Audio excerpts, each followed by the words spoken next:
How's it going, Baka boys and girls? It's your boy, Anime Baka, back once again with another video. This time, we're giving you the lowdown on Jujutsu Kaisen's first season. So without further ado, let's expand this domain and get right to it. Jujutsu Kaisen's story starts with Yuji Itadori. He's a pink-haired boy who's absolutely jacked for his age. And like most boys his age, Yuji just wants to have some fun messing around with occult shit. Because apparently that's what kids do in their spare time?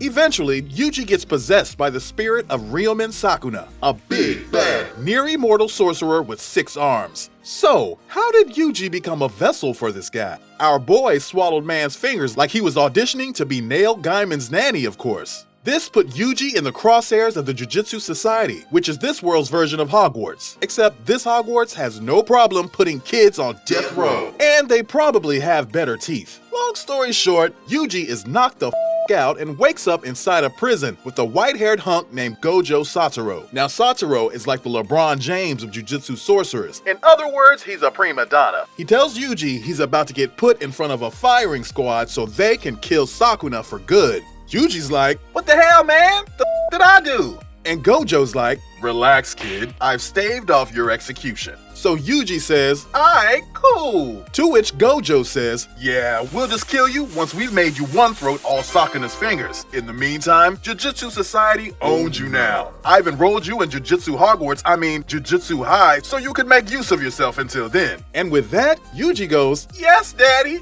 Yuji meets other students in his class, like Megumi Fushiguro and Nobara Kugisaki. And soon, after Gojo sends them on a mission to deal with a cursed spirit haunting a prison, just FYI, cursed spirits are monsters born out of humanity's built-up negative feelings. So, you no be sad, or monster eat your pee-pee. Their mission goes wrong when Sakuna takes control of Yuji's hot, underage body once more, which ultimately kills the boy. We told you, no be sad. Now pink hair boy dead. But psych! Yuji's not really dead. In truth, he comes back to life and Gojo decides to keep this a secret from the rest of Jujutsu Society for now. It's a damn good deal too, because this means Jujutsu Society would stop hounding Yuji. Unknown to our main boys and girls, an evil Jujutsu sorcerer named Suguru Geto has teamed up with a bunch of cursed spirits with the goal of eradicating humanity. You know, typical shonen bad guy stuff. Now Suguru wants to draft Sakuna onto their team. On top of that, he wants to seal Satoru in a magic prison, since he knows he can't beat him in a straight-up tussle. Meanwhile, Megumi and Nobara participate in an upcoming inter-school event happening between their school, Tokyo Jujutsu High, and their sister school from Kyoto. At the same time, Suguru tells one of his cursed spirit pals, the piping hot zit on 2 legs Jogo, to steer clear of Satoru until they're ready to use their magic MacGuffin to seal him. Of course, Jogo doesn't listen to this and instead tries to start some smoke with Satoru. Suffice it to say, Jogo nearly gets popped on the spot. Soon after, Megumi and Nobara meet students from their sister school. One of them is Mai Zenin, who happens to be the twin sister of a Tokyo Jujutsu High sophomore named Maki. Then there's Aoi Todo. And ain't no way you gonna make us believe this swole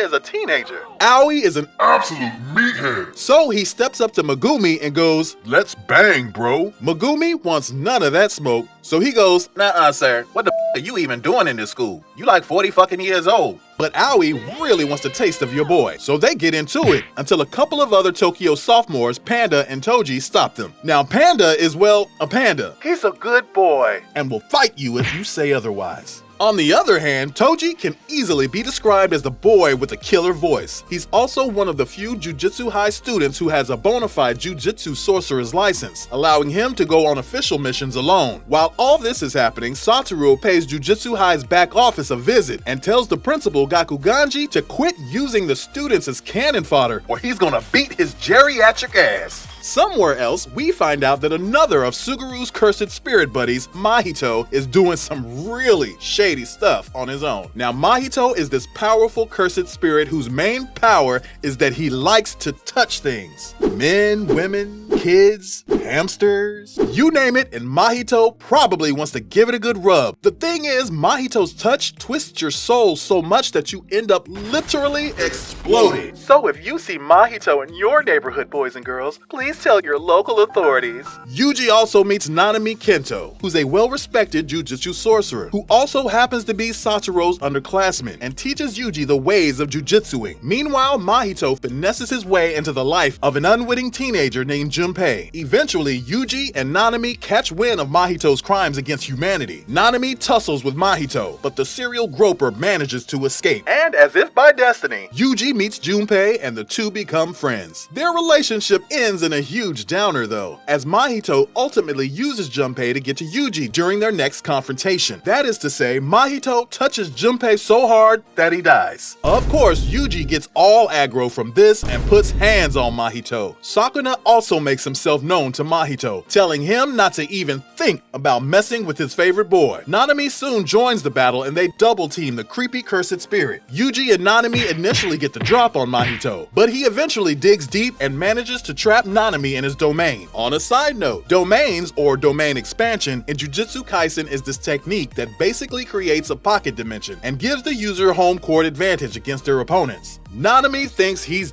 done for and starts reminiscing about his life, but then Mahito messes up when he tries to give Yuji his signature bad touch, which causes Sakuna to reawaken. So Sakuna kicks Mahito's ass, forcing him to tuck tail and run like the serial perv that he is. In turn, Nanami survives and he and Yuji brofist. Sometime later, Suguru meets up with Jogo and Mahito and continue to scheme, with Suguru taking over Tokyo's Jujutsu High School. While this is happening, Satoru surprises his students with the reveal that Yuji is alive! Even better, Yuji gets to join in this year's inter-school games. Unknown to most of Tokyo Jujutsu High students and teachers, Gakuganji has ordered Kyoto students to assassinate Yuji during the games. Meanwhile, Satoru approaches a fellow teacher from the Kyoto school and another one of his underclassmen, Iori Yutahime, and tells her that he thinks there's a snitch within Tokyo Jujutsu High's midst. Not long after, the games begin and Kyoto's magical child soldiers start hunting down Yuji, but double bluff! It turns out that Tokyo High students knew that their sister school was going to f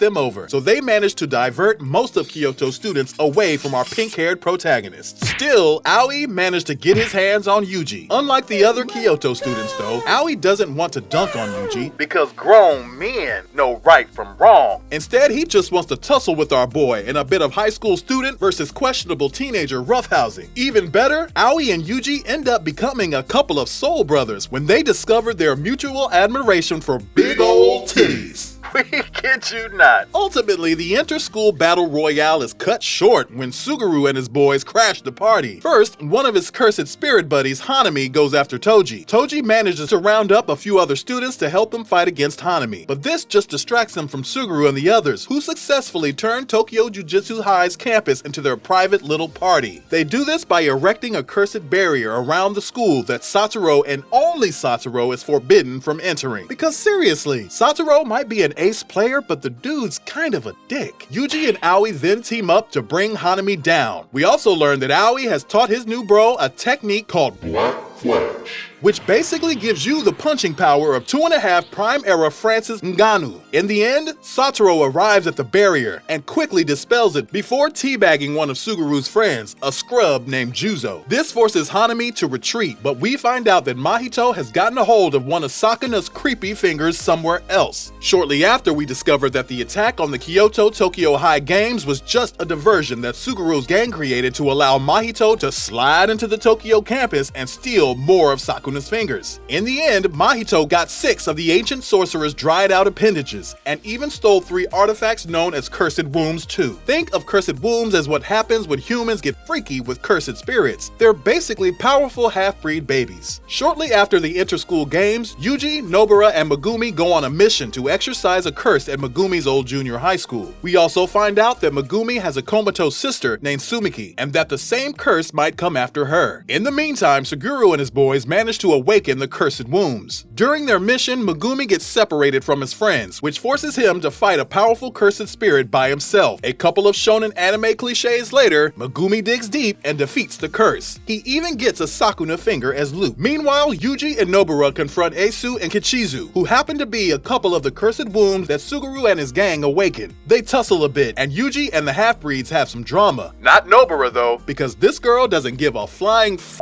about your feelings. Instead, she comes up clutch and literally nails Kachizu hard. On the other hand, Yuji does his part by going full Mortal Kombat on Iso by driving his fist into the guy's chest. Battle over. They reunite with Megumi and get hot fudge sundaes. A couple of days later, Satoru hires Mei, another Jujutsu High teacher who also happens to be a woman trying really hard for front-facing braided ponytails to become a thing, to investigate the identity of Tokyo Jujutsu High's snitch. Shortly after, Mei and Aoi are having a meeting with Gaku Janji where they endorse Tokyo Jujutsu High's freshmen, along with sophomores Maki and Panda, to be promoted as bona fide grade 1 Jujutsu sorcerers. And that, my Baka boys and girls, is Jujutsu Kaisen Season 1, explained by Baka. We hope you love this video. Got any thoughts about it or suggestions for the next manga or anime we should cover next? Sound off in the comments below, and it'd really help us a lot if you could give this video a like, share, and subscribe to our channel with your notifications turned on. We'll see you real soon, all you specials. In the meantime, don't let that freak Mahito touch you in the funny bits. Ciao for now.